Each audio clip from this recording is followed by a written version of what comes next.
শুরুতেই যে খবরের দিকে নজর রাখবো, টেটে ফের গোলমালের চেষ্টা। টেট প্রশ্নপত্র ভাইরাল।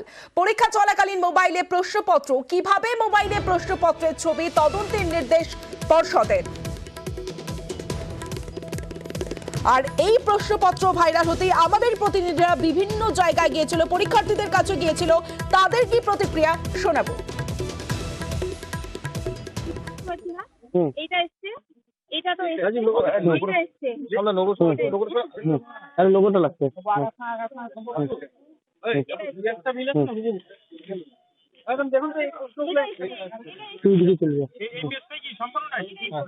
তাহলে কি হুবহু মিল পাচ্ছেন? কোশ্চেন টু কোশ্চেন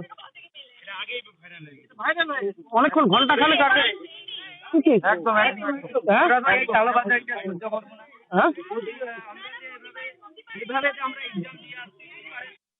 নাদনঘাট নপাড়া থেকে এসেছেন অভিজিৎ গড়াই। তার কাছে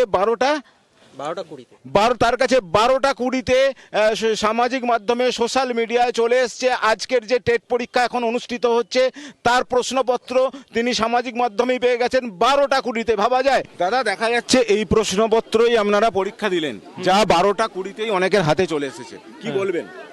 তাই তাহলে তো পরীক্ষা ক্যান্সেল হওয়া দরকার। তো এই প্রশ্নপত্রই তো আপনারা পরীক্ষা দিলেন?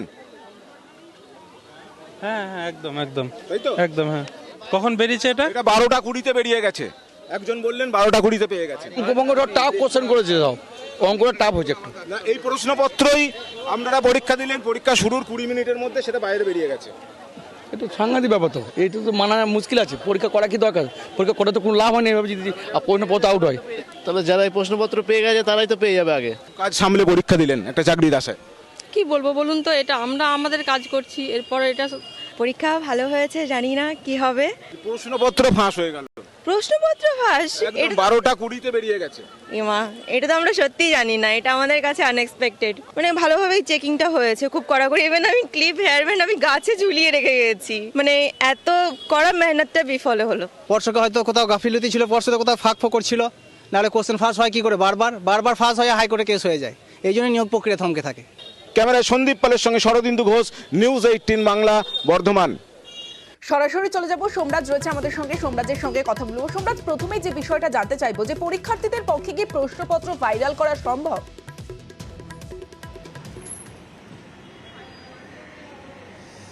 দেখো, প্রথমত প্রাথমিকের টেটের যে পরীক্ষা কেন্দ্রগুলি, সেই পরীক্ষা কেন্দ্রে মোবাইল নিয়ে যাওয়ার শুধুমাত্র 3 জনের অনুমতি রয়েছে।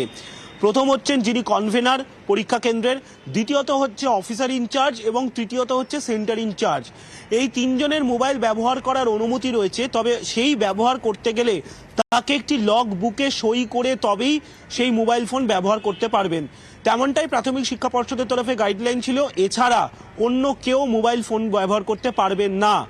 মোবাইল ফোন নিয়ে যাতে পরীক্ষা কেন্দ্র পর্যন্ত কেউ না ঢোকে তার জন্য প্রথম পর্যায়ে হ্যান্ডমেড মেটাল ডিটেক্টর দিয়ে তল্লাশি, দ্বিতীয় পর্যায়ে ফ্রিস্কিং করা হয়েছে পরীক্ষার্থীদের, অর্থাৎ মোবাইল যাতে পরীক্ষা কেন্দ্র পর্যন্ত না ঢোকে তার জন্য এই পদক্ষেপ নেওয়া হয়েছে।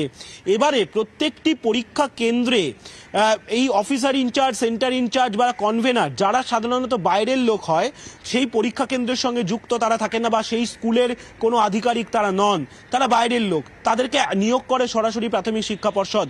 এছাড়া পরীক্ষার বাকি দায়িত্ব পালন করেন সেই পরীক্ষা কেন্দ্রের কর্মচারী থেকে শুরু করে শিক্ষক শিক্ষিকারা। যে জায়গা থেকে বা যেসব জায়গা থেকে এই প্রশ্নপত্র সোশ্যাল সাইটে ভাইরাল হয়েছে, তাহলে প্রাথমিক শিক্ষা পর্ষদের কাছে এখন এটাই প্রশ্ন, তাহলে কি সেই পরীক্ষা কেন্দ্রের সঙ্গে যুক্ত কোনো কর্মচারী বা কোনো আধিকারিক কেউ কি ছবি তুলে ভাইরাল করে দিচ্ছে? তার কারণ প্রশ্নপত্রের প্যাকেট খুলবে সরাসরি পরীক্ষার্থীদের কাছে পৃথক পৃথক প্রশ্নপত্র আসবে, সেই সিল খুলবেন পরীক্ষার্থী, এবং তখন পরীক্ষার্থীর কাছে মোবাইল ফোন থাকবে না। যদি মোবাইল ফোনে সে ছবি তোলে তখন তো পরীক্ষা কেন্দ্রে নজরদারির দায়িত্বে থাকবেন 2 জন শিক্ষক শিক্ষিকা, তাহলে কি তাদের নজর এড়িয়ে গেল গোটা বিষয়টা? একদমই। এই জায়গা থেকে আমরা জানতে চাইবো যে টেটের প্রশ্ন প্রকাশ্যে এলেও কি কোনো সমস্যা হবে?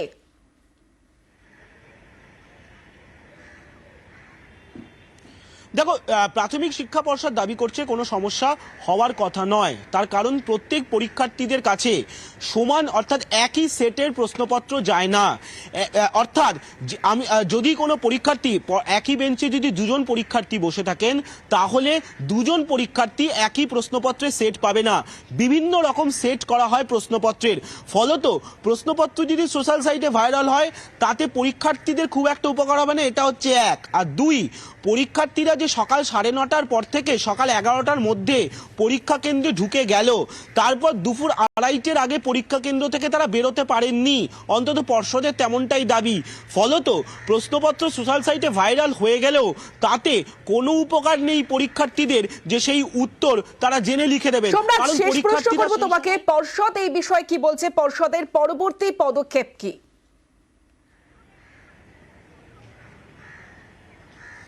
দেখো, পর্ষদ প্রথমত বলছে গোটা ঘটনাটা পর্ষদকে কালিমালিপ্ত করার চেষ্টা। তার কারণ পর্ষদ যে নিরাপত্তা ব্যবস্থা তৈরি করেছে টেটকে কেন্দ্র করে, সেখানে কোনোভাবেই প্রশ্নপত্র সোশ্যাল সাইটে ভাইরাল হওয়ার ঘটনা ঘটে না। আর পর্ষদ ইতিমধ্যেই তদন্ত করছে যে একটি বা দুটি প্রশ্নপত্রের কিছু অংশ সোশ্যাল সাইটে ভাইরাল হয়েছে, পুরো অংশটা হয়নি, কিন্তু কিছু অংশ সোশ্যাল সাইটে ভাইরাল হয়েছে। ফলত কেউ বা কারা পর্ষদকে কালিমালিপ্ত করার জন্যই এই চেষ্টা করছে, তেমনটাই পর্ষদের দাবি। পর্ষদ গোটা ঘটনা তদন্ত করছে, ইতিমধ্যেই তদন্ত করার জন্য সাইবার ক্রাইমের সহযোগিতা নিচ্ছে পর্ষদ। বেশ সম্রাজ, 12টার সময় পরীক্ষা শুরু হয়ে গেছে, তার 1টার সময় ব্যাপারটা সোশ্যাল মিডিয়াতে কেউ এটাকে বোর্ডকে কালিমালিপ্ত করার জন্য করার চেষ্টা করেছে, কোনো অসাধু ব্যক্তি এটা করার চেষ্টা করেছে। এইটা তো পরীক্ষার কোশ্চেন লিখ তো কখনোই বলা যায় না। কেউ কোনো অসাধু ব্যক্তি যদি কাজটা করে থাকে, আমরা তার জন্য আমরা তদন্ত করছি, আমরা দেখছি যে তাকে বার করতেই হবে, কিভাবে করেছে কিনা, কেন করলো, কি বৃত্তান্ত, অবশ্যই দেখছি। সংঘাতের আবহে যাদবপুরের সমাবর্তন। সকালে কোর্ট মিটিং এ সমাবর্তন নিয়ে সিদ্ধান্ত। আচার্য তথা রাজ্যপালের অনুপস্থিতিতে সমাবর্তনে সভাপতিত্ব করেন উপাচার্য, যদিও যাদবপুর বিশ্ববিদ্যালয়ের পড়ুয়াদের হাতে ডিগ্রি তুলে দেন সহ উপাচার্য।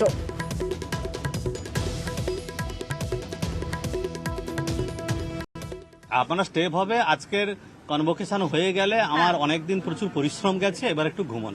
রাজ্য সরকার যে ইয়েটা দিয়েছে সেটাতে তারপরে কোর্ট সেখানে বলেছে, সেটাকে মান্যতা দিয়ে আমি এই কনভোকেশনটাতে ছাত্রদের কথা ভেবে করেছি।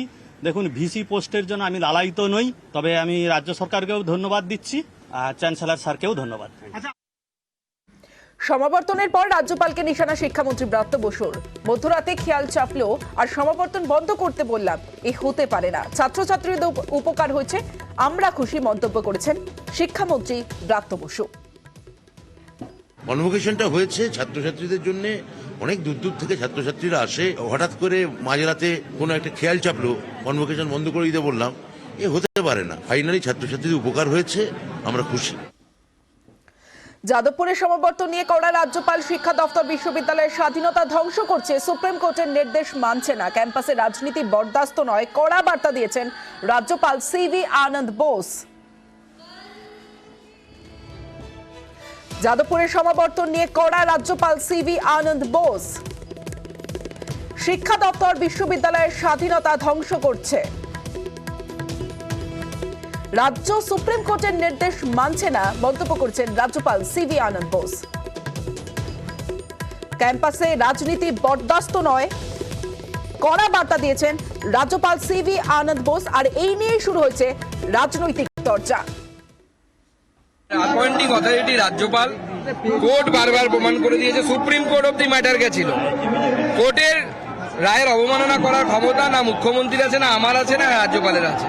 কোর্টের রায় অবমাননা করলে পরে কন্টেম অফ কোর্ট হবে। এই রাজ্য সরকারই বলেছিল বুদ্ধদেব সাউকে কেন করা হলো, আরএসএস এর লোককে করা হয়েছে, ইল্লিগাল সমাবর্তন। তো যেহেতু এই মুহূর্তে চ্যান্সেলর হচ্ছে গভর্নর সাহেবের কনকারেন্স ছাড়া কোনো মতেই সমাবর্তন সংগঠিত হতে পারে না। রাজ্যপাল সিভি আনন্দ বোস তিনি কিন্তু রাজনীতি করছেন গোটা বিষয়টা নিয়ে। তিনি যে সুষ্ঠুভাবে যে শিক্ষা পদ্ধতিটা চলছিল সেই জায়গাটায় অহেতুক বিরোধীদের উদ্দেশ্য সাধনে জলঘোলা করার জন্য এই কাণ্ডগুলো করছেন। সুষ্ঠুভাবে যেটা হওয়ার কথা, যেটা হচ্ছে, রাজ্যপালের উচিত সেটা হতে দেওয়া। সুষ্ঠুভাবে কোনো জিনিস হলে যদি রাজ্যপালের কাছে সেটা গ্রহণযোগ্য না হয় তাহলে তো দুর্ভাগ্য। তিনি নিরপেক্ষ এবং সাংবিধানিক যে পদে রয়েছেন তার প্রতি সুবিচার করছেন না। রাজ্যপালকে বলবো যে সানগ্লাসটা পরে তিনি সবসময় থাকেন সেটা খুলে সাদা চোখে নিরপেক্ষভাবে পরিস্থিতি দেখতে, ওই চশমা পরে থাকলে কিন্তু আসল জিনিস দেখা যাবে না। ব্রিগেডের লক্ষ্য কণ্ঠে গীতা পাঠ অনুষ্ঠান, আর সেই অনুষ্ঠানে শঙ্করাচার্য ব্রিগেডে পুরী মন্দিরের দৈতাপতি শঙ্খধ্বনির মাধ্যমে গীতা পাঠের সূচনা। গীতা পাঠের ব্রিগেডে সুকান্ত শুভেন্দু।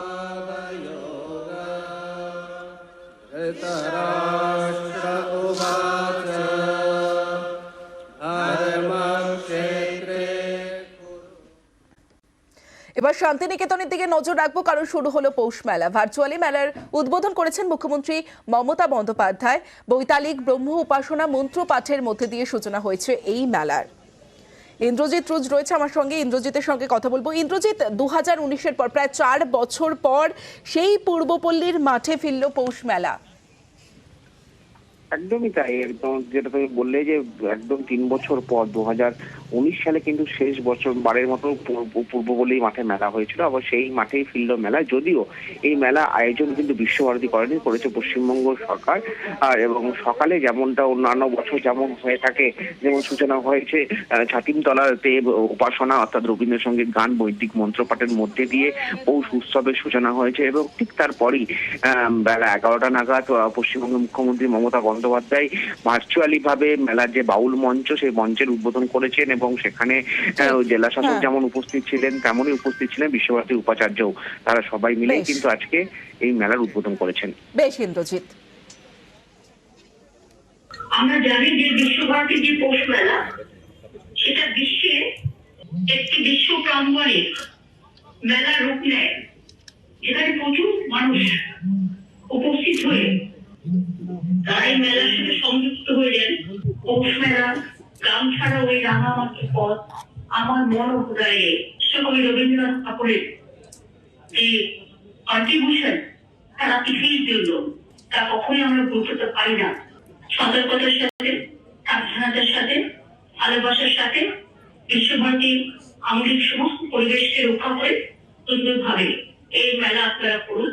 মেলা মানে মেলা, সব মানুষের সব ধর্মের খেলা। আর এই শুভ উদ্বোধন অনুষ্ঠানে আমাকে ভার্চুয়ালি থাকার যে পারমিশন আপনারা দিয়েছেন তার জন্য আপনাদের সকলকে বোলপুরের মাটিকে, বিশ্বভারতীর মাটিকে আমি আমার অনেক শ্রদ্ধা, অনেক প্রণাম জানাচ্ছি।